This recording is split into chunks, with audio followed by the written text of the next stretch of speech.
As we think about the physical development of preschoolers between the ages of 3 and 5, let's think about the terms growth and development.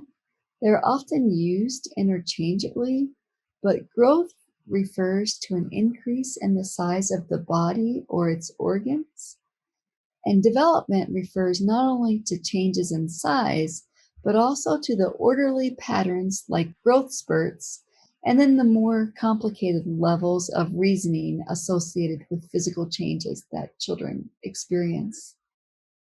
When we look at body growth and development, we have norms or measures that provide typical values and variations in height and weight for kids. We also have norms for their physical skills.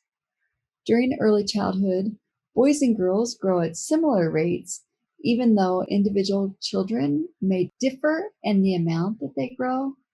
Girls reach close to half their adult height by the time they're 1.5 years old, and boys reach close to half their adult height by the time they're around 2 years old.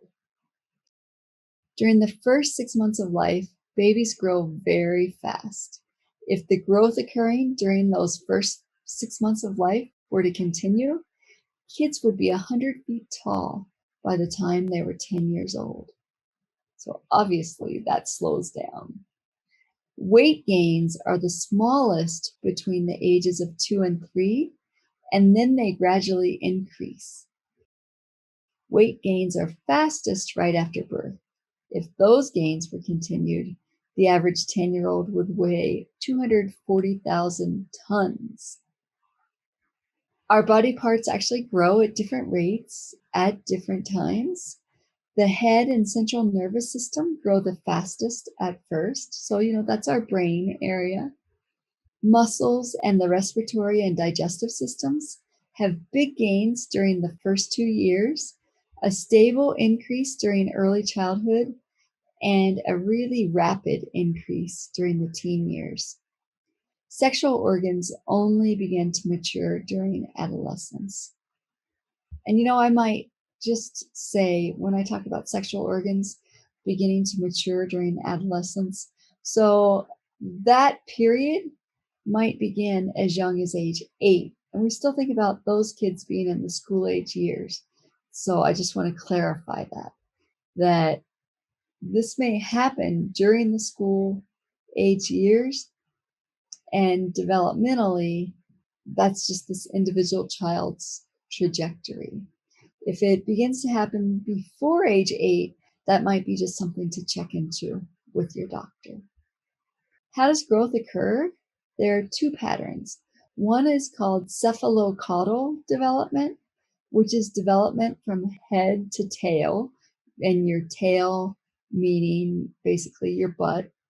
And that's where the systems and parts of the body near the head grow faster than the parts of the body that are far away from the head, and actually reaching all the way to the feet.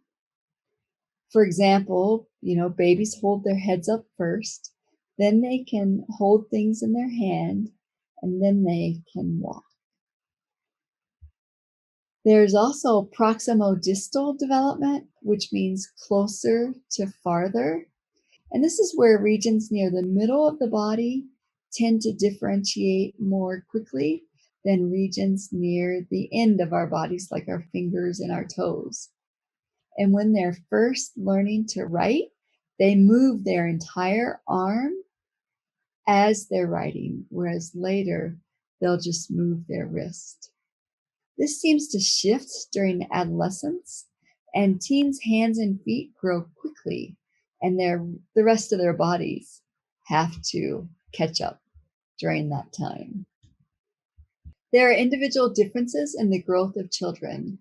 Boys tend to be heavier and longer than girls at birth, and different cultural groups have different sized children generally. There are significant biological influences on physical development. For example, tall families tend to have tall children.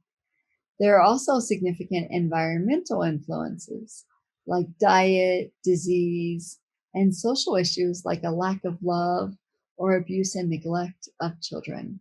And those impact their physical development as well. It's believed that the hypothalamus and pituitary gland in the brain regulate growth. The hypothalamus might be the location of a growth center that compares actual height with a genetically determined template for height. Hormones released by the hypothalamus stimulate the release of other hormones by the pituitary gland that promote growth. And we believe that a growth center exists because of two things. One is catch-up growth, and that's an increase in the growth rate that occurs if there's been some sort of environmental factor that has caused a person's growth to be temporarily stunted during the infancy or early childhood period. For example, illness or malnutrition are potential causes. And if the illness or malnutrition aren't too severe, they don't last too long, or they don't happen during a critical period, we might see a fast increasing growth when they finish. And there's also lagging down growth. And some rare congenital and hormonal disorders cause very fast growth, but if the disorder is corrected, the growth slows down or stops until the person's height matches the trajectory established for them. The human growth hormone is important for growth. Its production is triggered by the pituitary gland, and the thyroid stimulating hormone stimulates the thyroid gland in the neck to release thyroxine, which is important for normal development of the nerve cells of the brain. The cerebellum helps in balance and control of body movements. The myelination between the motor area and the cerebral cortex, or the outer covering of the brain, is not well established until a child is around 4 years old.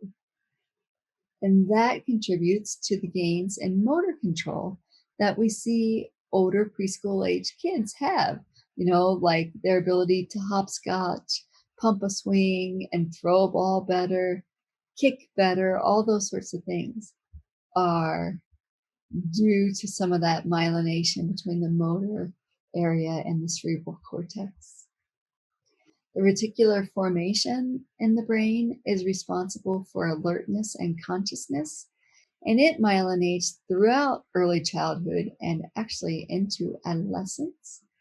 And that just contributes to sustained, controlled attention.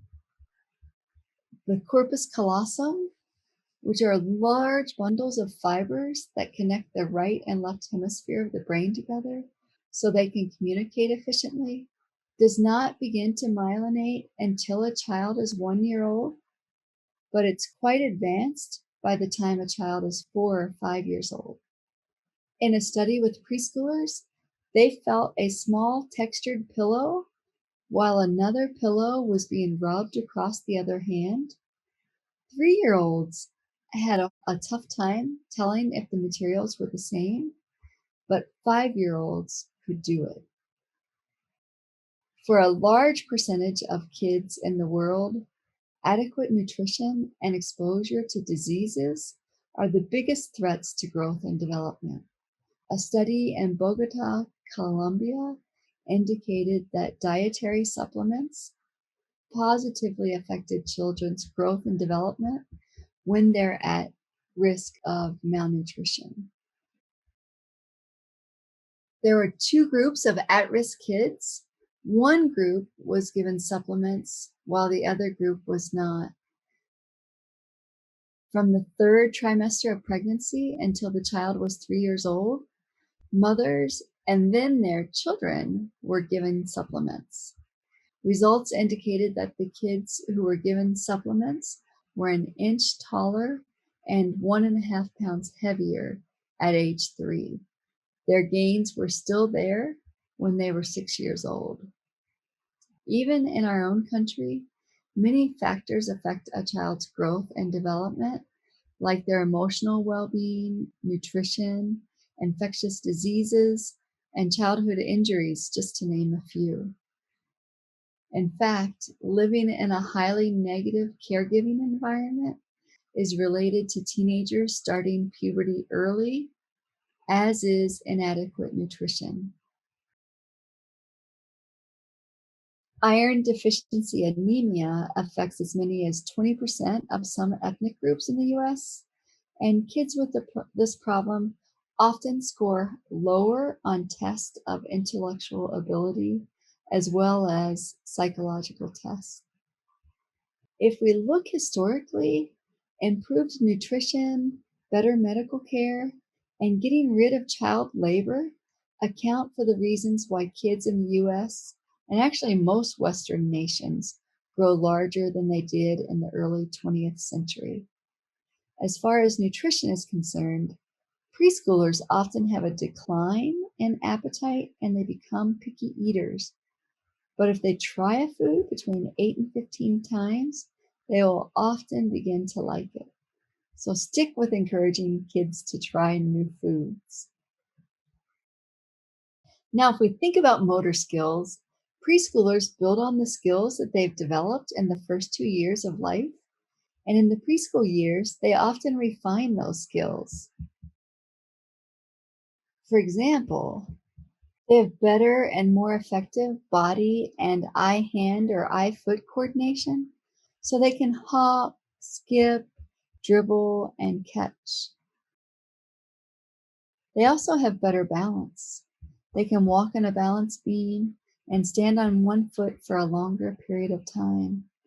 They have increased speed, and so they can run faster. They have better agility, which means that they can also shift directions when they're running. They also have more power, so they can jump higher or further and throw a ball further or faster.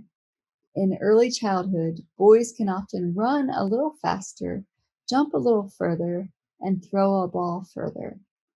Girls are often better at fine motor skills and gross motor skills that require a combination of both balance and foot movement, like hopping and skipping.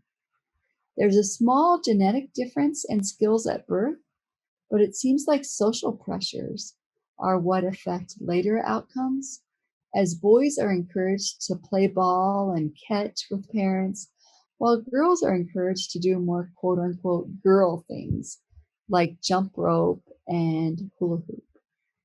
As kids get older, the differences in their motor abilities get larger, but their actual physical capabilities seem quite close. So it seems more like it's their exposure to these activities than actual ability. In terms of perceptual development, there's better integration between the visual and motor systems in the brain during the preschool years. So children can track a ball and go to where it will come to catch it, and they're able to write their letters better. Many preschoolers mix up the letters B and D, P and Q, and the numbers 2 and 5. Kids often do this until they're reading or around, depending on when they start reading. It might be as late as age 7 or even 8 years of age. They haven't had to notice the discrete differences, but because these differences are important for reading, kids begin to discriminate the differences between the letters so that they can be more successful at reading.